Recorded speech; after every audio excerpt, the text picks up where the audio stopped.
Menteri Agama Fahrul Razi mengungkapkan radikalisme di lingkungan aparatur sipil negara. Ya, Menak membeberkan pemirsa cara masuk paham radikalisme melalui anak good looking dan penguasaan bahasa Arab atau hafiz yang bagus.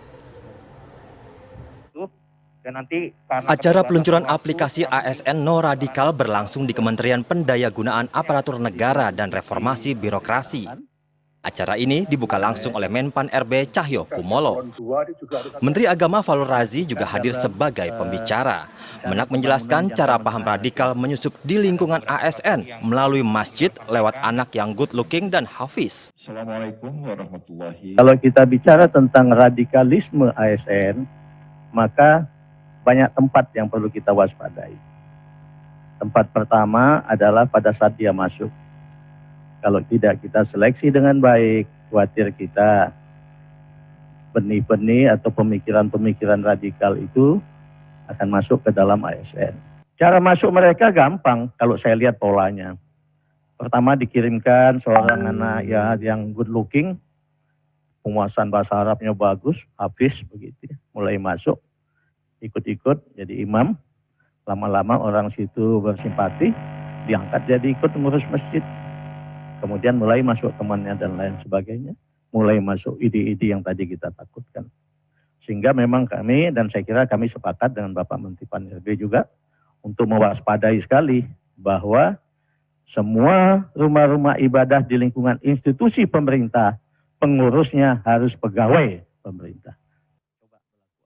Menak juga meminta setiap instansi yang menyeleksi ASN harus ketat dan mengetahui latar belakang calon sehingga tidak ada benih-benih radikalisme. Dari Jakarta, tim TV One mengabarkan.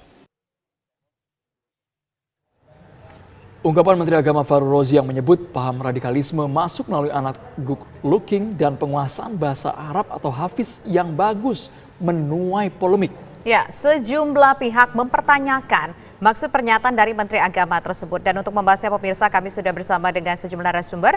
Ada Pak Nazaruddin Umam selaku Imam Masjid Istiqlal, serta juga ada Mas David Khalik yang merupakan artis sekaligus juga aktif berdakwah begitu. Sebetulnya kami mengundang pemirsa Menteri Agama, namun yang bersangkutan berhalangan untuk hadir dalam kesempatan sore hari ini. Nah, pertama saya ingin ke Ustadz Nazaruddin Umar terlebih dahulu. Bagaimana Anda menilai soal statement dari Menteri Agama tadi bahwa radikalisme itu bisa masuk dari anak yang good looking, pandai berbahasa Arab?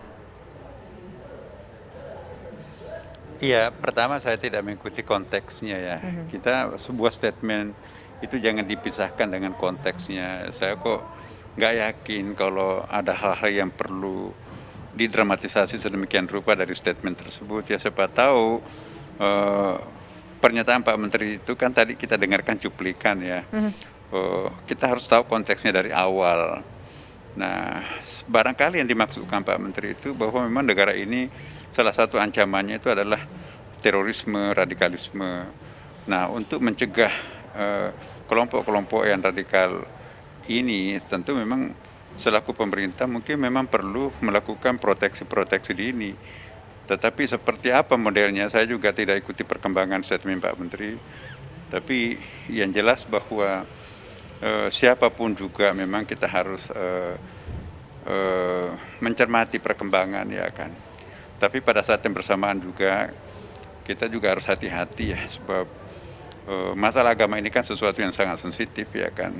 Salah sedikit style statement itu bisa disalahpahami oleh masyarakat kita, maka itu hal-hal yang sifatnya sangat sensitif itu betul-betul menuntut kehati-hatian di dalam suatu rumusan ya kan. Bagaimana menarik benang dari tepung seperti itu yang kita harapkan. Pak Kiai. Dan saya kok sangat yakin insya Allah ya. Pak Kiai, ini konteksnya dalam sebuah acara yang bisa dikatakan peluncuran aplikasi ASN No Radikal. Namun di situ secara gamblang Menteri Agama menyebutkan bahwa cara-cara masuk radikalisme ke aparatur sipil negara. Bahkan kesannya sangat mendiskreditkan yang good looking, yang paham berbahasa Arab, yang hafiz Quran, seperti itu Pak Kiai. Ini kan takutnya multitafsir di tengah masyarakat. Iya, jadi saya kira juga Pak Menteri tidak gampang memberikan suatu statement seperti itu ya. Apakah mungkin beliau sudah menemukan fakta data-datanya seperti itu ya saya juga nggak tahu. Yang jelas bahwa ya, seperti tadi yang saya katakan itu, kita tidak setuju radikalisme, terorisme berkembang di negara Republik yang tercinta ini. Tapi pada saat yang bersamaan kita juga harus betul-betul sangat hati-hati, jangan sampai nanti kita membangunkan macan tidur ya kan. Kita ya sayang sekali saya tidak ikuti dalam acara itu ya. Tetapi poin yang saya ingin saya sampaikan pada kesempatan ini, mari kita bersama-sama mencermati secara utuh statement seorang Pak Menteri Agama ya, tentu tidak gampang menjadi Menteri Agama lah. Pasti punya penguasaan-penguasaan, tentu juga ada dasarnya. Jadi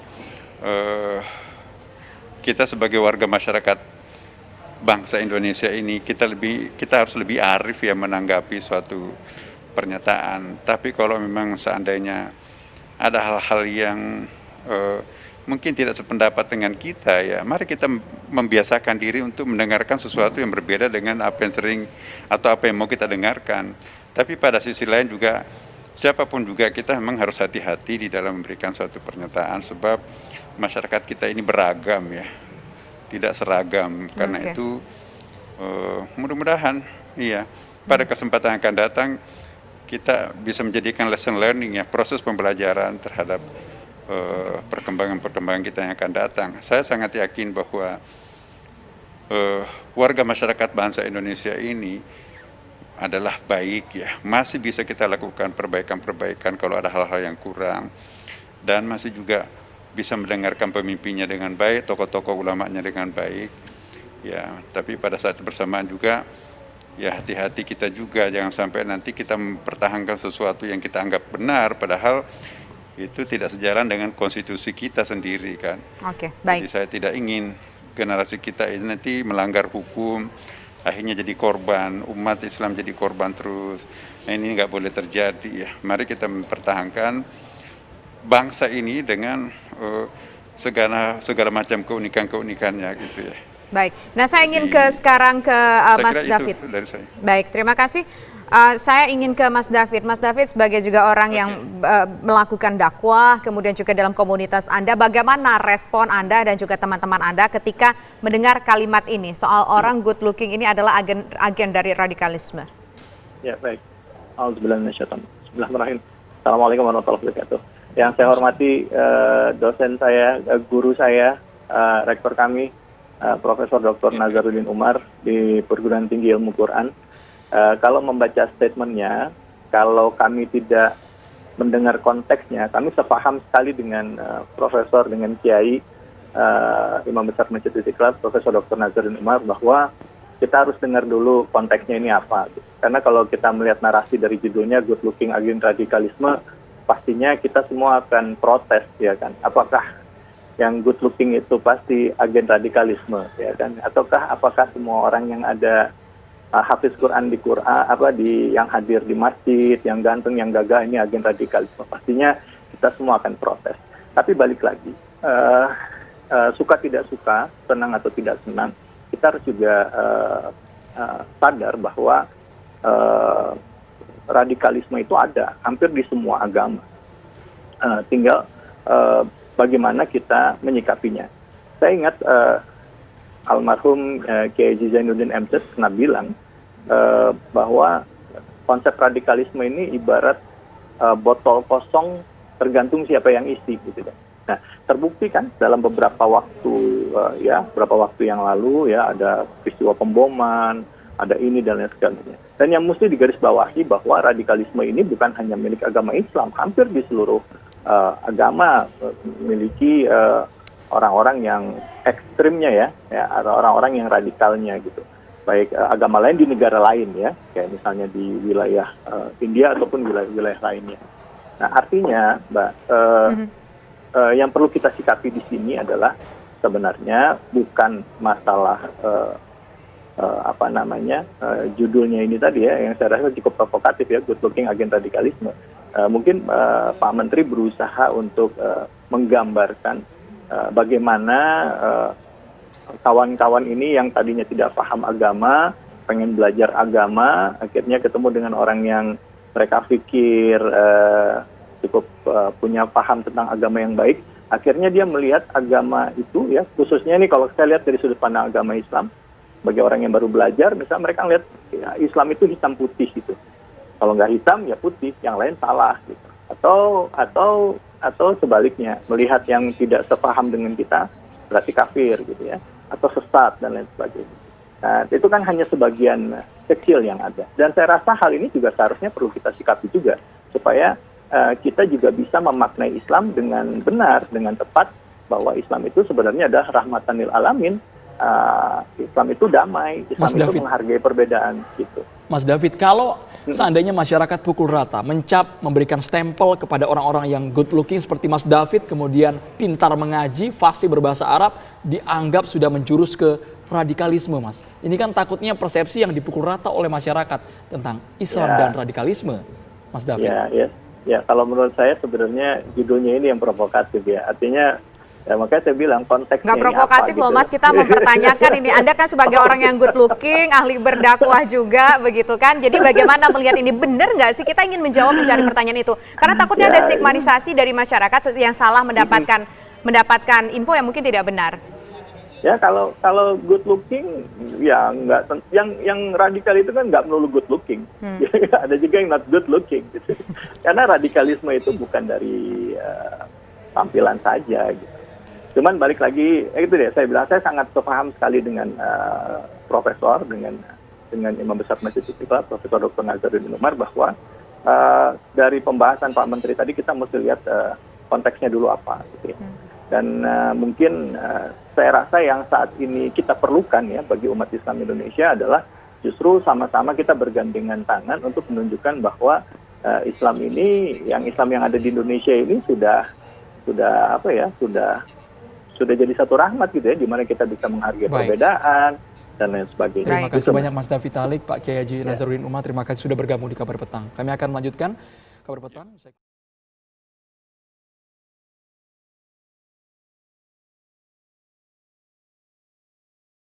Assalamualaikum Pak Ustadz. Waalaikumsalam warahmatullahi Apa kabar Pak Ustadz? Alhamdulillah sehat, barakallah.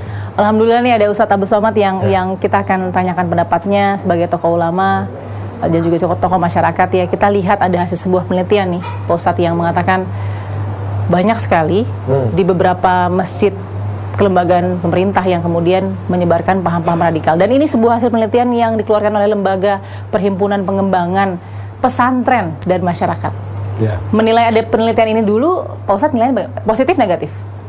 Pertama kita rumuskan dulu supaya kita tidak ada perbedaan. Yang dimaksud dengan radikal itu apa?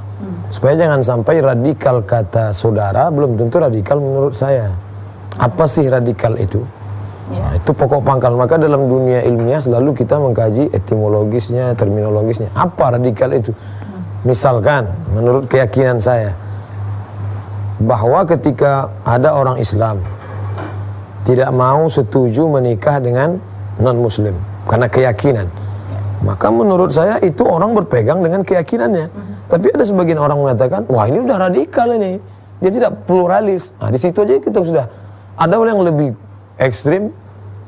Pokoknya tetangga saya yang tidak seakidah dengan saya, yang lebih parah lagi, yang tidak semazhab dengan saya, yang tidak satu kunut dengan saya, itu harus dirumuskan jelas supaya kita tidak mudah terjebak. Bahwa saya meyakini bertetangga, bersahabat, satu kantor dengan beda agama, dengan beda keyakinan. Nabi SAW aja bertetangga dengan Yahudi Bani Nadir, Yahudi Bani Quraidah, Yahudi Bani Qainuqa. Akan tetapi masalah hubungan pernikahan, masalah akidah, acara seremonial agama, ini harus ada jelas. Wala ana amidu ma'abattum wala antum abiduna ma'abud lakum dinukum waliyadin. Ini sekedar gambaran betapa kata radikal itu harus dijelaskan dulu. Yang kedua, yang mengadakan survei lembaga ini bagaimana kedudukannya, sebagai apa? Jangan sampai saya dari sejak lama, dari mulai Kapolsek, Kapolres, Kapolda, di mana tempat ceramah setiap ada sahabat-sahabat dari kepolisian selalu kita perangi hoax. Jangan sampai kita na'udzubillah menjadi penebar hoax. Kita katakan ini ada radikalisme, padahal apa Bagaimana buktinya? Mana data faktanya mana? Nah itu harus jelas.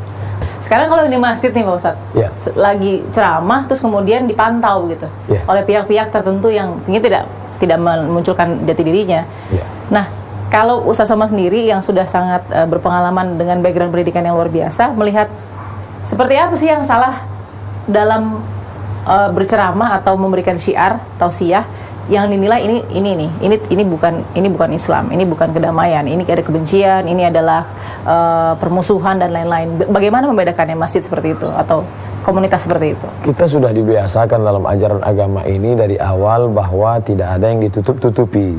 Semuanya mesti clear. Lalu kemudian tidak boleh menebar kebencian. Wala yajrimannakum syana'anu qaumin ala alla ta'dilu. Jangan sampai kebencian kepada sekelompok orang, satu person membuat kamu tidak bersikap adil. I'dilu, bersikap adillah. Wa aqrabu littaqwa. Adil itu mendekatkan kepada takwa. In ja'akum fasiqun minaba'in. Kalau datang orang membawa berita, fatabayyanu, klarifikasilah. Jangan sampai ya ayyuhalladzina amanu ijtanibu katsiran minadh-dhann. Jangan berburuk sangka. Wala tajassasu. Jangan mencari kesalahan orang. Wala yaghtab ba'dukum ba'dha. Jangan sampai membicarakan aib orang, menebar isu. Jadi apa yang sekarang diberitakan, jangan sampai menebar hoax, jangan sampai black campaign, jangan sampai pembusukan, jangan sampai pembunuhan karakter. Itu bahasa yang berbeda dengan bahasa kekinian kita, tapi sebenarnya substansi maknanya sudah lama dibicarakan oleh agama kita. Oleh sebab itu saya pribadi terbuka.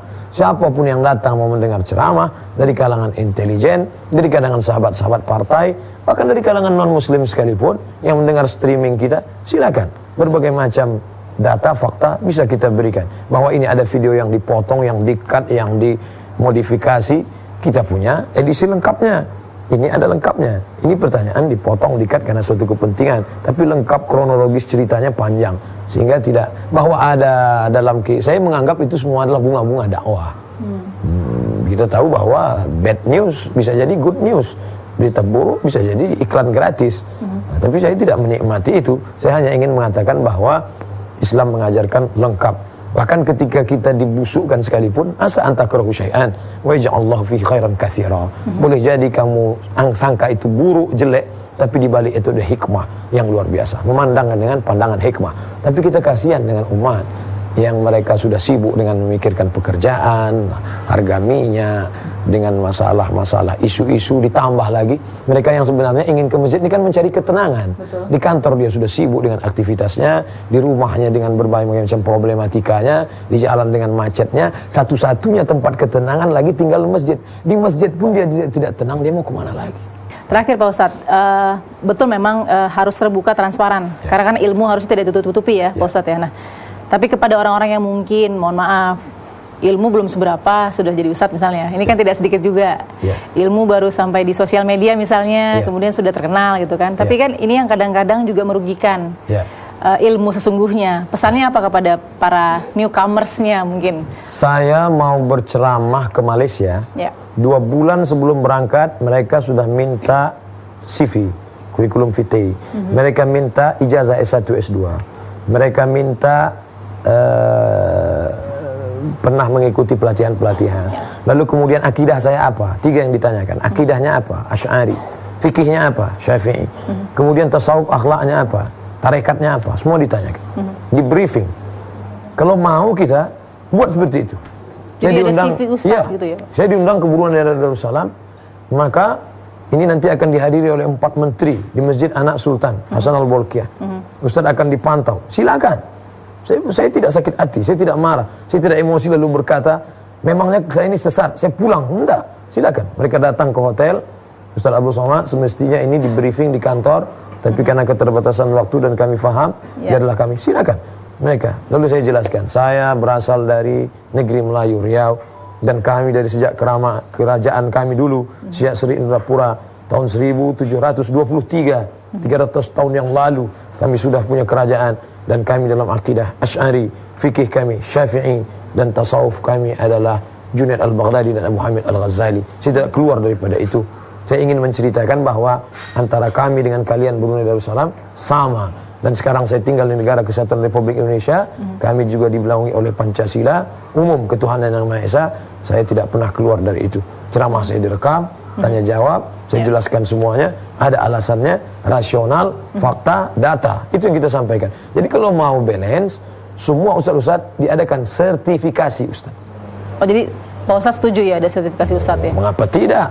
Kalau kita mau adil, semua dari ormas kita, Nahdlatul Ulama, Muhammadiyah, Perti, Persis, Al-Jamiatul Wasliyah, Nahdlatul Watan, Wahda Islamiyah, duduk bersama.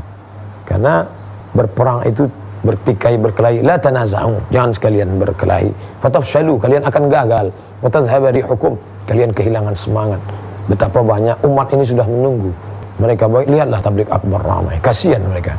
Mereka ingin kedamaian, mereka ingin beribadah kepada Allah, mereka ingin mendekatkan. Berapa lama mereka bergelimang dengan dosa, maksiat. Sekarang masanya ingin mendekatkan diri, lalu mereka kecewaan. Saya khawatir kalau dalam agama pun mereka menemukan begitu kesulitan, nanti mereka bisa menjadi ateis, tidak bertuhan.